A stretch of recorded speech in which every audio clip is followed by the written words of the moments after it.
Hi, hello, welcome. Let's get cozy. Let's talk about books. If you know anything about me, you know that I love a good cry. I love to sob. And more than that, I love reading books that make me sob. They're just the books that elicit the most amount of emotions. Everything that's beautiful in this world will make you cry, or at least will make me cry. And sometimes when I read a book, I deeply take into consideration if it made me cry or not, or at least if it made me emotional or not. So what is a better video idea for me than reading said books for a week? So let's just read said books for a week together. I do in fact have a pile of books to be considered this week. Let me introduce you to my options. I do in fact collect books that I think will make me cry. The options are endless, honestly. I'm so excited. Starting off with Project Hail Mary. I expect this book to take me on a roller coaster of emotions. I've never heard anything bad about this book ever. And also a movie is coming out with Ryan Gosling, and you better bet I'm gonna be in that cinema seat eating every single second up. And I really want to read this before I watch the movie. And this is not an option. This is going to get read. This is the book that I want to start this video with. So spoiler, we're reading Project Hail Mary together. Another option is If He Had Been With Me. I know I'm about 2 or 3 years late to the party with this book because this was popular back in 2022, 2023, I think. But I have recently watched a lot of people read this book and giving it a really high rating. And I think this will potentially make me cry. And then I have 2 Rebecca Yarros books. I've read the Empyrean series by Rebecca Yarros and also Variation, which is one of my favorite books of all time. And that book convinced me that I have to read every single Rebecca Yarros book that exists ever in this world. And I know that these 2 are quite popular and also quite sad. I asked my TikTok which one I should read, and if you want to be part of more day-to-day decisions like this one, follow me on there. But I think one of these books will get read in this video because I have been itching to read another Rebecca Yarros book ever since I finished Variation earlier this year. Another option is Before I Let Go by Kennedy Ryan. I have only heard good things about this author, and I have seen about one video of a girl reading this book and she was saying that it made her emotional. And I haven't really seen her cry for a lot of books, so if this made her emotional, it's probably gonna make me sob my eyes out. And then we have the queen herself, Kristin, The Nightingale, and Firefly Lane. I have been wanting to read The Nightingale for the longest of time. It's a Second World War book, and also everybody gives this book such high ratings, and like I'm intimidated. Everybody is starting with this in their Kristin journey.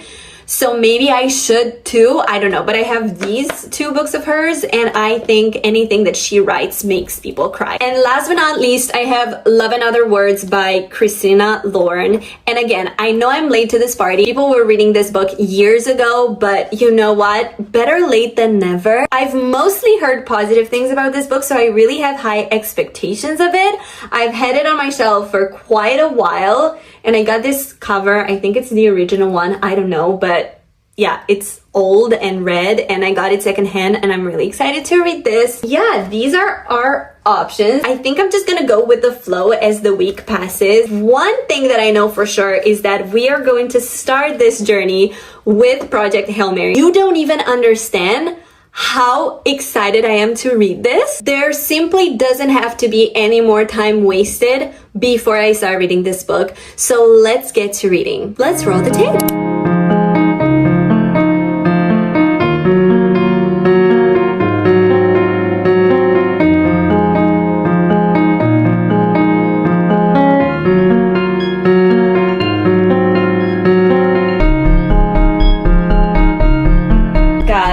Chapter 3. This book has no business being this good.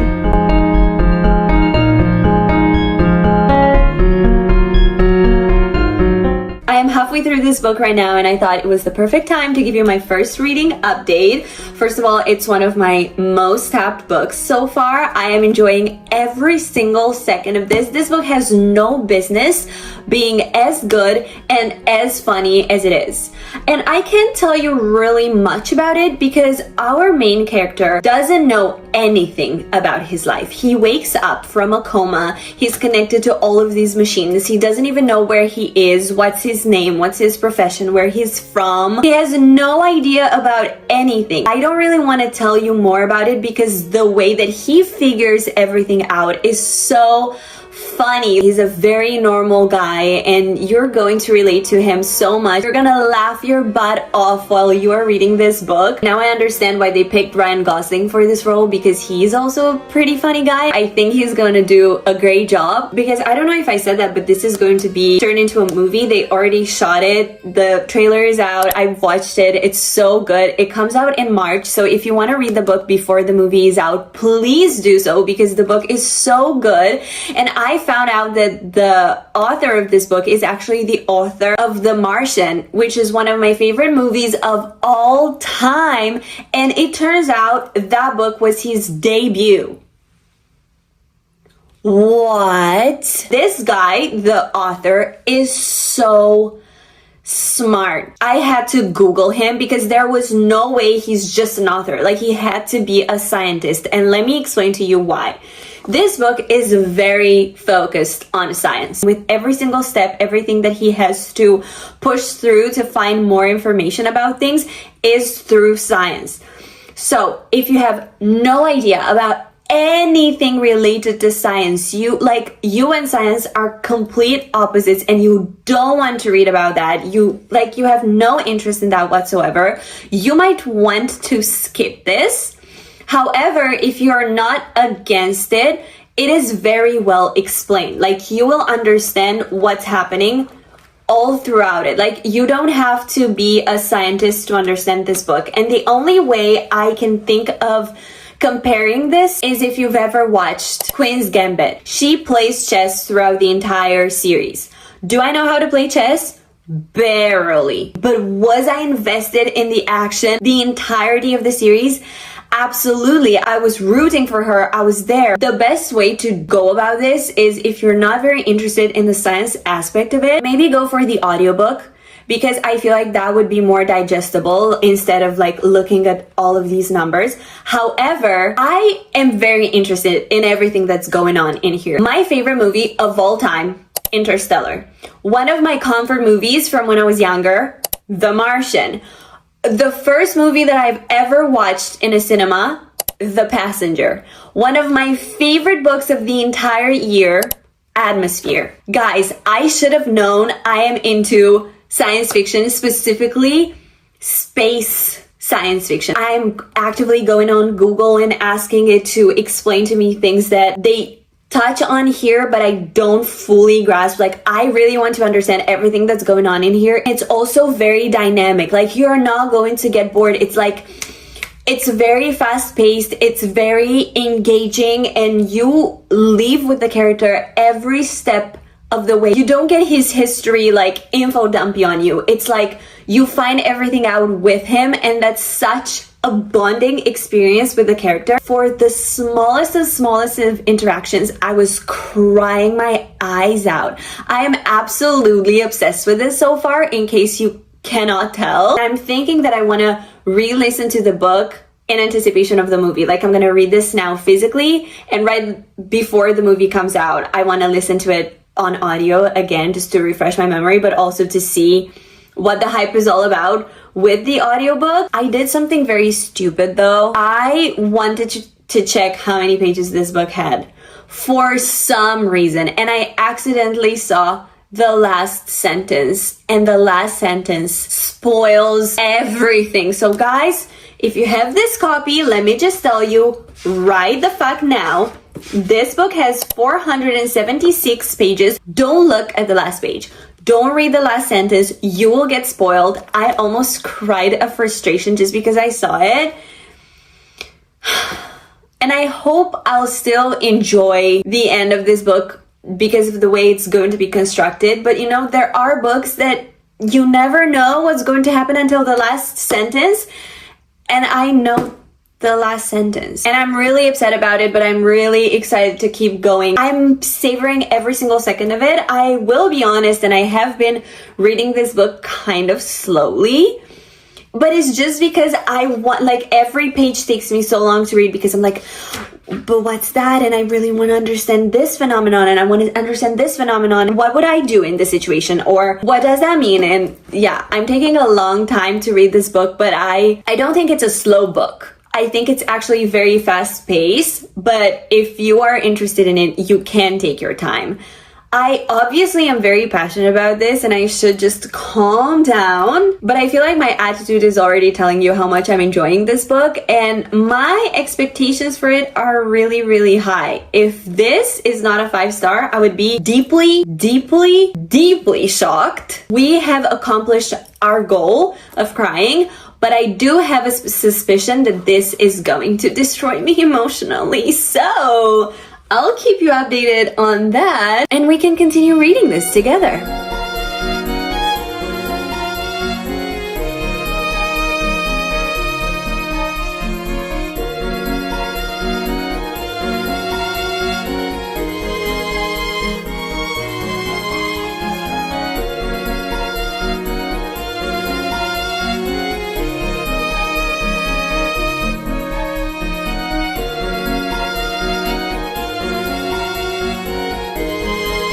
I can't tell you why I'm like this, but I can tell you that there is one character in this book, and I can't tell you how, where, when, what, but oh, it's the cutest thing possible.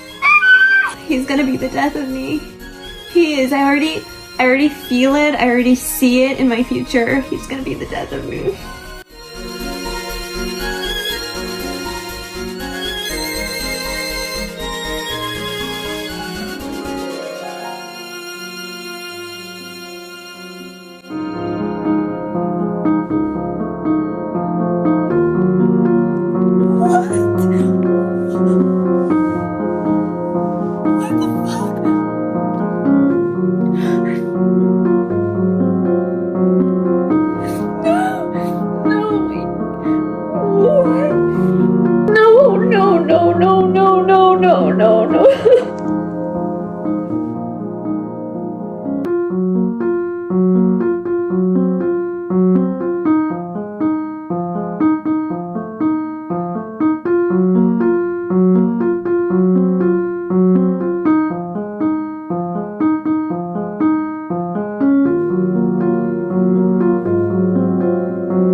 And just like that, I am done with book 1. Boy, what a journey. I don't even know where to begin. I literally just finished this book. I still have tears on my cheeks. It was a wild ride. And I think, as a matter of rating, I think I'm gonna settle on a 4.5.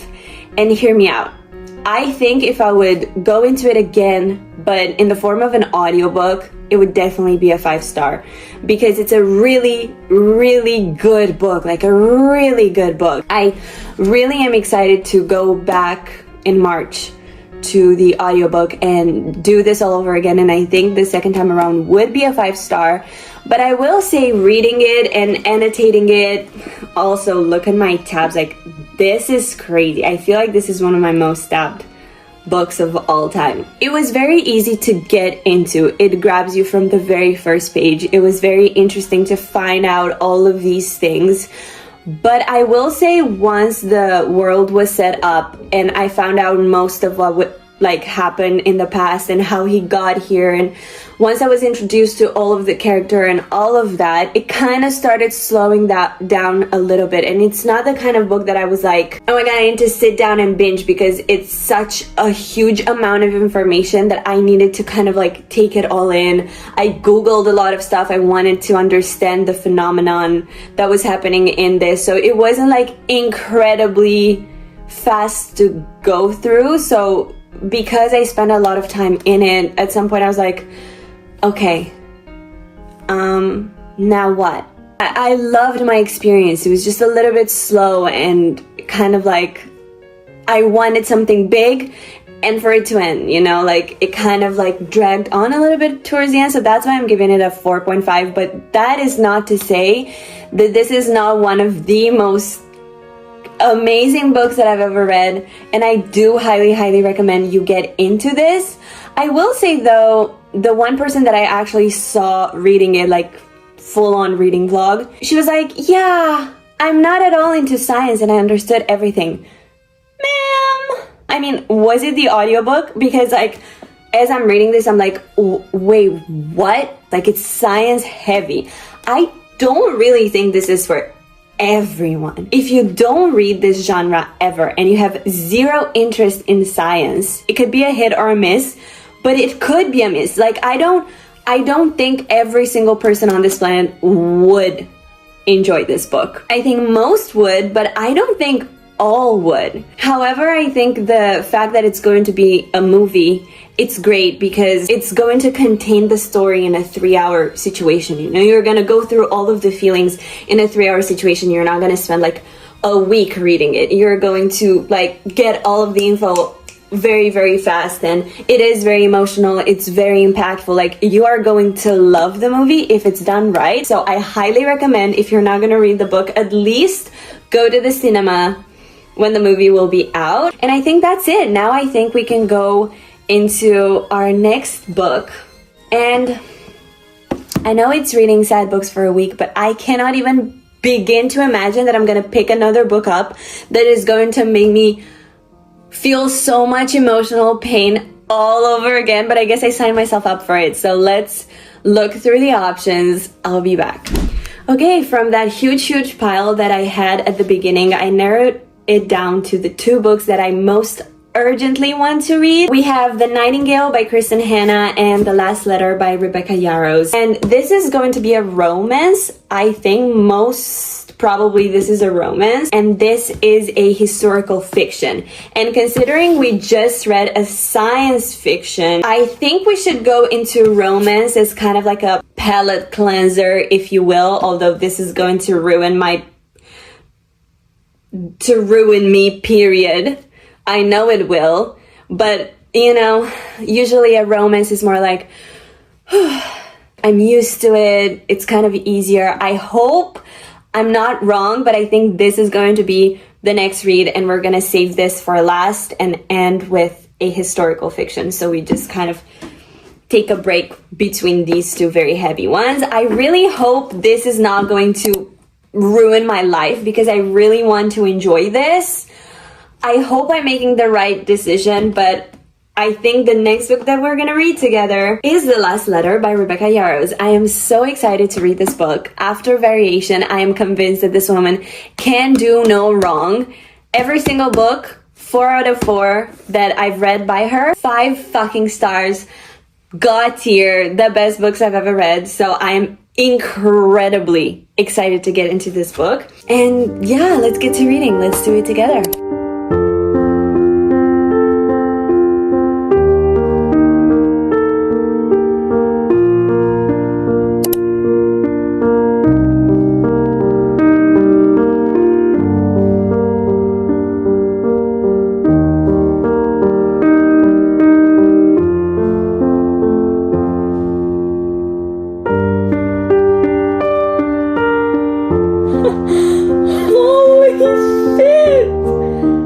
Okay, I am almost halfway through, and I wanted to stop and update you now. I'm gonna tell you what the book is about.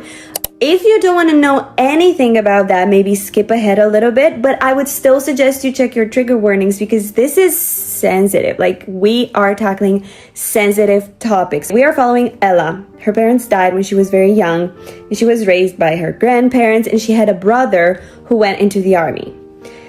Her brother had a best friend into the army, and he suggested Ella that she should become pen pals with his best friend. But he didn't tell Ella what his name was. His pen name was Chaos. She didn't have a picture of him or anything like that, and they just started sending letters back and forth.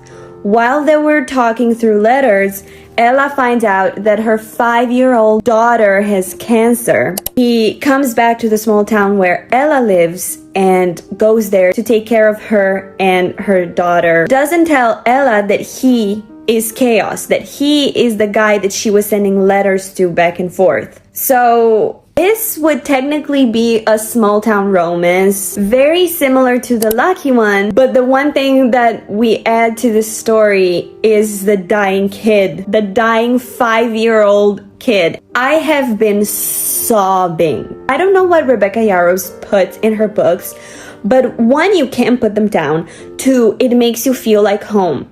When you open this book, you're instantly teleported in that universe and you feel like you know everybody and you're friends with everybody and it just feels like a hug. But she also has this talent of making you violently ill.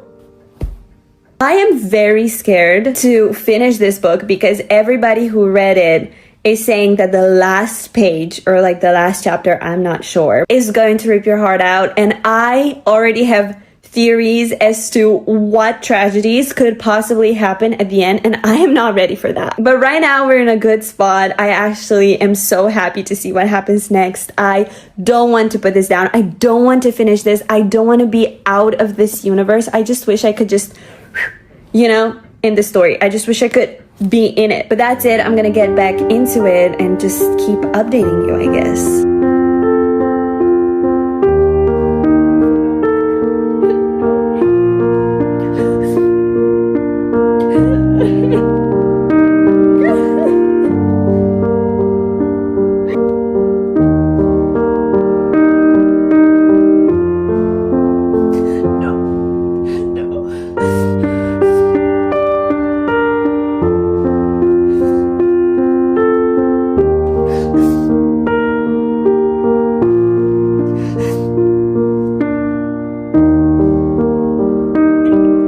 Have I recovered? No. Will I ever recover?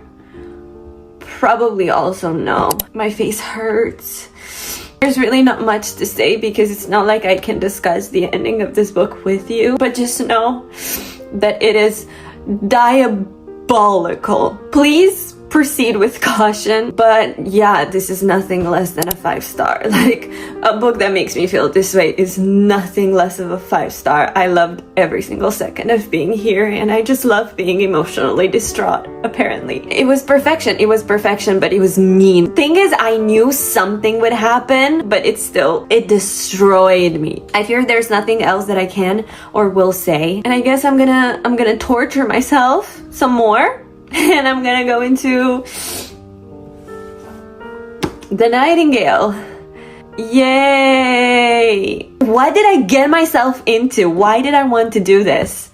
Off I go, I guess.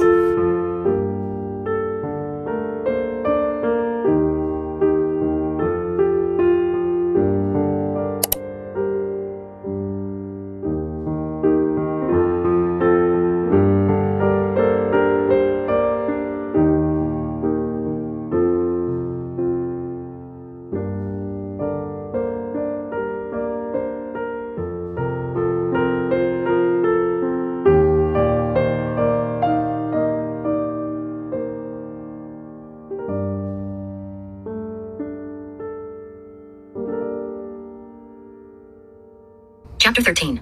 Yeah, so do you know how this book is one of the most popular books in the world and everybody's telling you to read it? Yeah, well, that is happening for a reason, and I am part of the group of people who have been putting this book off for entirely too long just because I was scared of it, just because I thought it was very intimidating. And that's true. Like, the writing is very, very, very small, teeny tiny font, and I had a hard time getting into it. Like, the first 30-40 pages or so, it was kind of hard for me to keep up with it. I was struggling in the beginning. I was like, yeah, that's the reason why I didn't pick this book up. But then I had the genius idea that I could immersive read this book, which means that you read the book physically, but you also listen to the audio on the background. So you're reading and listening at the same time. And I never really actually did it before with any other book ever because I read a little bit faster than the 2x speed. The audiobook is so nice because they're actually French people, right? Well, actually, you don't know that because I haven't told you what this book is about. We're gonna get there, okay? But we are following French people.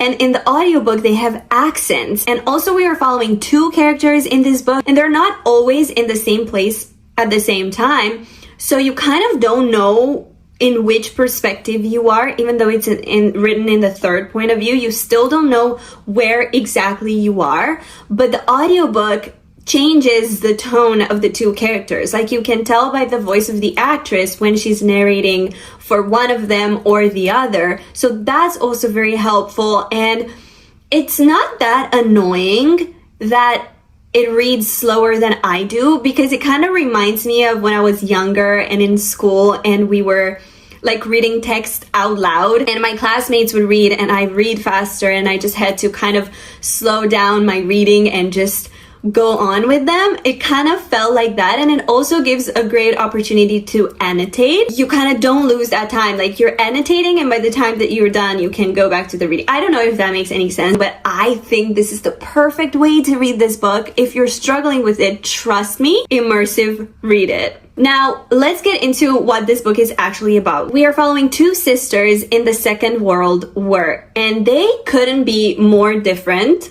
from one another. The older sister is the very proper one. She was older when her mom died, and the way that she kind of handled her grief was meeting this guy, and she got married when she was 16 or 17 to this guy, and he really helped her in her grief. And by the time she was 18 or 19, she already had a baby and they had a family, whereas the young sibling, she was very, very young when her mother died, and she was the rebellious kid. She got kicked out of all of these schools and she didn't care about the proper way of being a woman. She wanted to be one of the boys at the time, you know, she wanted to do things, she wanted to be part of the action. And in a time like this in World War II, as a woman, you're not expected and you're not invited to participate and to help your country. And that was what Isabel wants. And we are starting this book off when she's 18 years old, and it's so fascinating to follow her in a world of men, and she is kicking all of their asses. She is fooling everyone, because at the time, like, being a rebel woman was so much easier because you just kind of just charm your way out of it. It's not just a book about World War II. It's an action-packed book, and it's about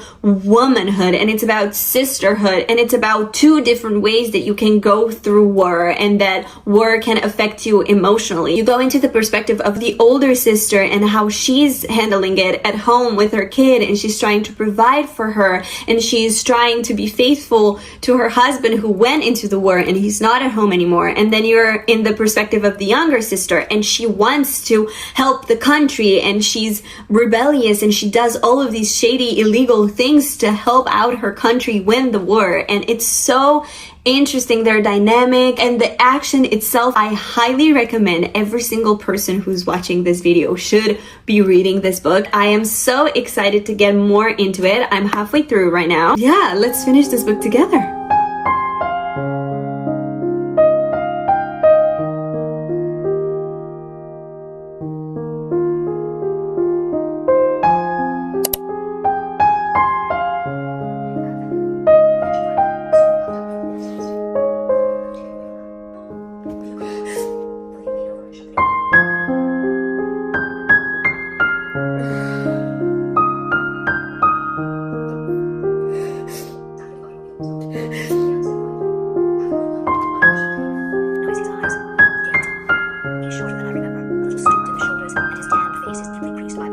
Women, get on with it.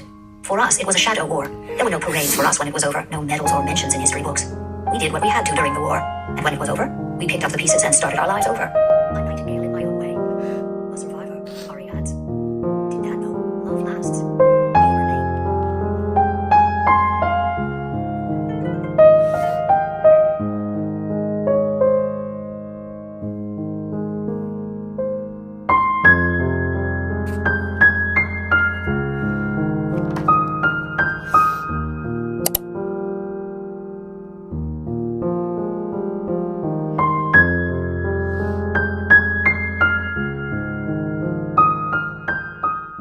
I contemplated whether I should get myself remotely together before I talk about this book, and quite obviously I decided against it. In case my literal crash out didn't speak for myself, this is heartbreaking. Every person, but especially every woman alive, should read this book. Like, I'm already contemplating how I'm gonna persuade my sister and my mother to read this book. I'm quite literally gonna gift it to them so that they're forced to read it. I was just thinking about the fact, like, today I saw Larry, bless her, I love her. She was talking about The Last Letter, and she hated that book. She gave it 1 star. I just read it and gave it 5, as you guys saw. You were there. I thought to myself, every person that I follow, there is at least one book that I've loved and they hated, or they loved and I hated. Like, we're not fully aligned with every book that we read. This is the one book that I have not seen one person that I follow give it less than 4.5 stars. Maybe you're not gonna almost die of crying, but I guarantee that you will love this book. Like, quite literally anybody on the street, if they ask me, what book should I read that I will love? It's this. And with that, ladies and gentlemen, we've just wrapped up reading sad books for a week. It was definitely more than a week, but that sounds better in my brain. We've read 3 absolutely incredible books. We've read Project Hail Mary. I can't wait to watch that movie. I'm so excited for it. I can't wait to also listen to the audiobook and go into it again and give it another chance. Then we read The Last Letter, and I stand by what I said. I love it. Just holding it makes me want to throw up. And then The Nightingale, one of my newfound favorites. I will never shut up about this. Like, you prepare yourself, because this is gonna be in every single one of my book recommendation videos. And with that, we're done.